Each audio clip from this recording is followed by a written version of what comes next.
Why are so many online trads still single? We asked single trads to tell us their secrets. By Jeremiah Johnson. January 8th, 2025. Today's post is a joint post with friend of the blog, Cartoons Hate Her. We're answering a question that mystified both of us. Why do so many traditional, or trad posters, not actually live trad lifestyles? Specifically, if they're trad, then why aren't they married? Cartoons Hate Her put out a survey for self-proclaimed trads, and I spent some time digging through the data. If you're here from CHH, welcome. And if you enjoy this kind of cultural exploration, check out CHH's other pieces like Men Yearn for the Female Alpha and give her a follow. Cartoons Hate Her. Many of you are familiar with Jeremiah Johnson, who is the genius behind the very online publication Infinite Scroll, as well as the infamous annual Worst Tweets bracket. But another really cool thing about him is that he knows his way around statistics. Today we're having a digital conversation of sorts about a topic about which we've both wondered. There are lots of men and women on Twitter who proclaim themselves to be trad, or exhibit trad-coded traits, but say they can't find anyone else to complete this lifestyle. A trad lifestyle isn't exactly trad without a spouse.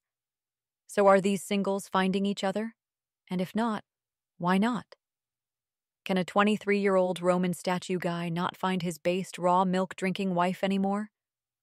For this exercise, I put together a survey and blasted it to Twitter, and Jeremiah analyzed the results.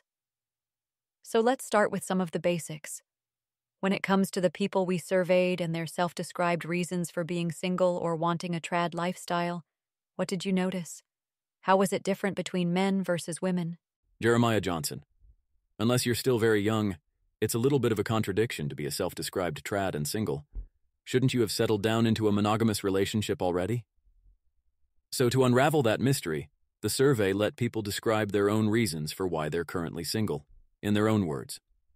I went through all the responses and coded each response as either having an internal or external locus of control. A typical internal locus of control answer would be something like, I'm really socially awkward and bad at dating apps. I work too much, or I am not attractive enough. It places the blame internally. By contrast, external locus of control answers would say things like, the men I meet are too immature to settle down. Or the economy is bad and dating apps discriminate against white men. Or most women have loose morals. I was really interested to see whether our trads mostly internalized the situation or not. Among women, the split was perfectly even. 34% had an internal locus of control versus 34% who had an external locus of control. Side note, some respondents were either impossible to categorize or left no reason. But what surprised me was that men had a strong bias towards internal locus of control. 59% of male respondents blamed internal factors for still being single, while only 30% focused the blame on external factors. I was expecting men to be more focused on external blame, but that appeared not to be the case. Reading through the responses. I'm curious what stands out to you, CHH. That's really interesting. When I was looking through the self-reported reasons, the main thing that stood out to me was that one guy just cited the Jews. But I never parsed it the way you did, and that's fascinating to me. Honestly, I would have expected the opposite, but I think there are a few factors that contribute to this breakout. For one, I think if men take the trad rhetoric literally, they shouldn't be blaming external factors for anything, because that's kind of unmasculine. I'm not saying I agree, by the way, but blaming external factors for one's personal issues seems to be something that feels, for lack of a better word, cuck-coded. Granted, I wasn't sure if trad men who filled out the survey would actually take this seriously, because I feel like on Twitter, far-right men are often very willing to blame wokeism and other similar cultural issues for their own problems. There's also something to be said for the men who follow me specifically. I write a decent amount about self-improvement, and I wrote a 3-part series on improving social skills, which I think resonated with all genders, but especially seemed to resonate with single men. So it could also be a sampling issue. But also, I think it's important to analyze how men versus women define trad. I had a question earlier in the survey that gave men and women the option to select multiple components of the trad label from a list. I wanted to understand if men and women were considering themselves trad for different reasons, i.e., number of children, being part of a religious community, etc. What did you uncover there? I fully agree with your observation on trad men. An authentic trad mindset seems to me to be highly internalized and loath to blame others for personal failures. But modern internet trad seems to be more whiny? Kudos to most of these guys. Nobody likes a whiner. The survey offered 5 reasons for wanting to be trad, and respondents could choose as many as they liked. Overall, the big 3 reasons were religious views, wanting lots of kids, and wanting a relationship where the woman stays at home. Owning a self-sufficient homestead or living a rural lifestyle were not popular motivations compared to those 3. There was very little difference between men and women for most of these motivations. 54% of trad women responding wanted to stay home, while 59% of the men said they wanted a wife who stayed home. 48% of trad men and 56% of trad women cited religious views. Given the sample size, neither of those were statistically significant differences. What I did find interesting was the difference in kids. Men were significantly more likely to cite wanting lots of kids as a reason for being trad. 59% of men said this versus 41% of women. Men also wanted more kids. Women were more likely to want 0 to 2 children, whereas men were more likely to say they wanted 5+ children. Perhaps it's easier for single trad men to casually toss around wanting 5+ children. They're not the ones who have to give birth to them. So I think this makes sense, and I'm not at all surprised that the men want more kids than the women do. I feel like it's important to note that the percentages of women who cited wanting 1 to 2 kids, 3 to 4 kids, or 4 to 5 kids were very similar, whereas nearly half of men wanted at least 4. This checks out with the fact that women bear the burden of pregnancy and childcare. Not that childcare is a burden. It's basically my job and I love it. But if you're in a trad relationship, the woman is the one doing most or all of it. You already kind of hit the nail on the head there. Even if you love children and parenthood, it's very difficult to be the main caretaker to 4 children, especially if they're all very young. I also wonder if some of these women imagine themselves homeschooling, which would compound how difficult it would be to raise 4+ kids. So another thing I really want your take on is the type of people that these trad singles are seeking. Just from observing trad Twitter, and I acknowledge I may be observing a great deal of bots and satire accounts, it seems like the men are specifically seeking out a type of woman who may not really exist, and I mean that literally. A lot of the aspirational photos they post are AI generated, but generously assuming these photos were of real women, it seems to mostly be about age, very young, and looks very hot, which makes them more or less indistinguishable from horny gooners, while slapping a big disclaimer sticker on the gooner behavior that says, family values. But maybe the guys who filled out this survey had more criteria for a wife. After all, if family values are your main thing, one might expect that you'd be very serious about vetting a partner and mother of your children. I'm also curious to know what the women valued in a male partner.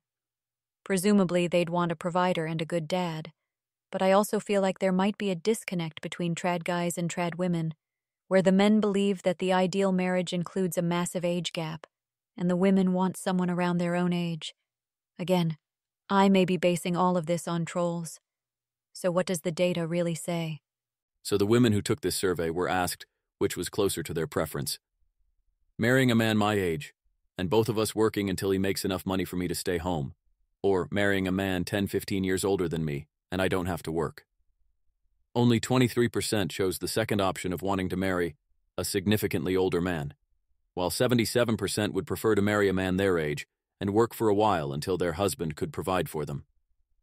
When men were asked about the ideal age of their partner, 59% said they'd prefer a wife within 5 years of their age.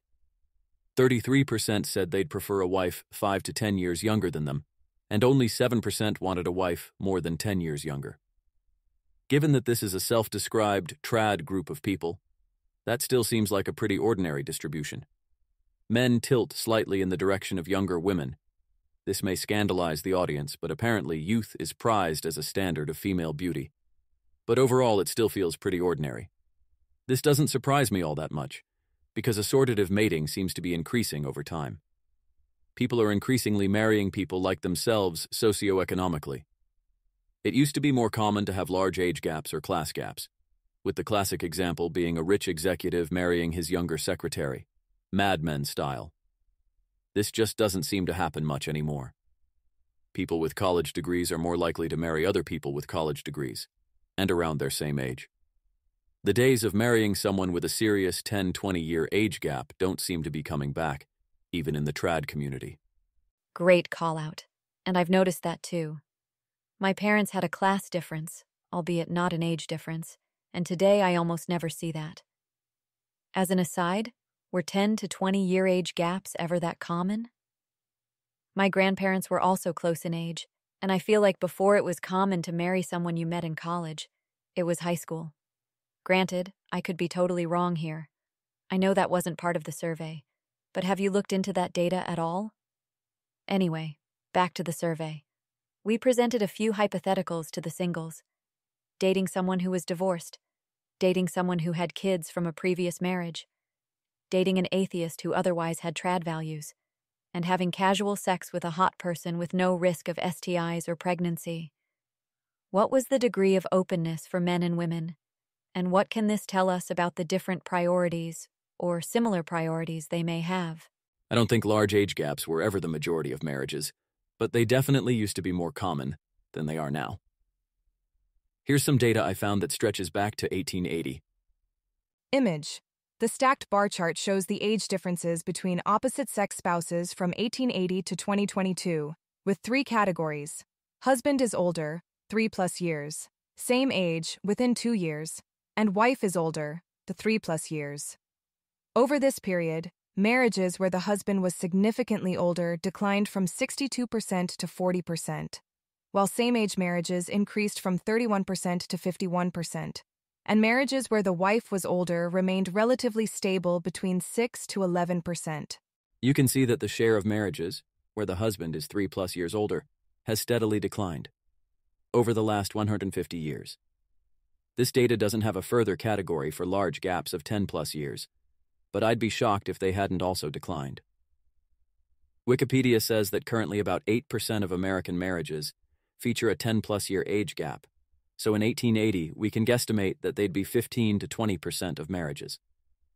Wrapping up the analysis of these folks with a big revelation: men are morally flexible horn dogs. When asked if they would have risk-free casual sex with an attractive stranger, 43% of trad men said they would, while only 15% of trad women would. I'd of course invite you to speculate on whether they're being fully honest, but this seems pretty cut and dry. Men were also more likely to be accepting of an atheist partner who otherwise shared their trad values, 57% versus 46%. Interestingly, this higher male acceptance of imperfect partners did have an exception: sexual purity. Trad men were less likely than trad women, 43% versus 49%, to accept a divorced partner, and also less likely to accept a partner with previous kids, 31% for men versus 40% for women. To me, these factors all point in the vague direction of purity culture, where female, but not male, virginal status is highly prized. Even trad women themselves seem to think this way. They're far less likely to engage in casual sex, even with the stipulation that there's no risk of pregnancy or STIs. One more interesting tidbit for you: people who responded that they are saving themselves for marriage are slightly more likely to be accepting of previous kids, which is not what I'd expect. As we wrap this up, any final observations on your end? What do you think you learned about the trads from putting this together? That's super interesting about the age gaps. For some reason, I assumed they've always happened as often or as little as they do now. I wonder if any commenters have data on the big ones, like 15 to 20 years. Anyway, I think the hypotheticals weren't super surprising to me, with the exception of the one you noted about those saving themselves for marriage being more open to partners with kids. Traditionally, step-parents were a big part of family life, mostly because it was common for a parent to die young, childbirth, war, etc. Obviously, most step-parents today aren't marrying widows and widowers, but perhaps to someone with a very traditional background, saving oneself for marriage is pretty uncommon. This is seen as traditional as opposed to modern. I also wonder if they had stipulations. For example, open to dating a widow, widower, or a divorced person, but not someone who had a child out of wedlock. I recently posted about this on Twitter, and a lot of people said that they saw being a step-parent to a child of a widow to be materially very different from a child who came from a divorcee or a never-married person. Overall, I'd say that the biggest takeaway is that self-styled trad people are more open-minded than I expected, and trad men aren't necessarily the super porn-brained guys that people sometimes imagine, although I'm sure some are. From the qualitative answers about why they're single, I think being trad might be associated with a meeker personality for both men and women, and shy or soft-spoken people tend to have a harder time meeting each other simply because they're not as outgoing. I wonder if that's the biggest missing piece here. Maybe lots of these people would date each other if they were able to actually meet. I've also seen some data that Catholic churches are skewing male, while some other churches are skewing female, so even religious services might not be a good meeting spot for some of these folks. And then the other ways to meet singles, especially dating apps, might turn them off. So perhaps community is the missing piece, or getting more young people to go to religious services. The meek song soft-spoken thing is an interesting hypothesis. I suspect there are a lot of vaguely conservative-leaning people who could be tradish, but who are also highly confident, actually got into successful relationships early, and never identified as trad, because they're too busy leading their actual lives. They have kids, go to church, manage their homes, etc., and don't need to put a label on it or post on social media about how they're following the trad trend. They just do it. Maybe trad is a bucket to catch all the people who want to be doing that, but aren't suave enough to have gotten there yet. As the Bible says, skill issue TBH. I think trad is ultimately part of a larger trend where everybody wants to put a cutesy label on things. Everybody is desperate to fit into a category. When you and I were in school, people slotted into fairly large categories like the nerds, the jocks, the popular kids, the goths, the skate punks, etc. But now everybody online has to be some TikTok hashtag. You don't just like floral prints, you are doing tomato girl.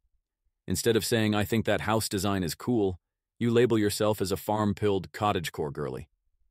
The desire to fit into increasingly niche and esoteric faux communities is strong, and I think trad is ultimately another one of those, albeit with more staying power because of the ties to religion and conservative politics. Yes, as Gracie Abrams would say, that's so true. Many trad people who don't use that label might not even have considered filling this survey out, and those might be the people more likely to be out there making connections in real life. On a personal note, I am the exact type of person who does not make connections in real life, so my New Year's resolution is to see friends at least once a month. The bar is on the floor for me. Well, thanks so much for having this conversation. I loved going through the data with you, and as always, I am such a fan of your extremely unique and extremely funny work on the wild world of Twitter and the internet at large. Thank you.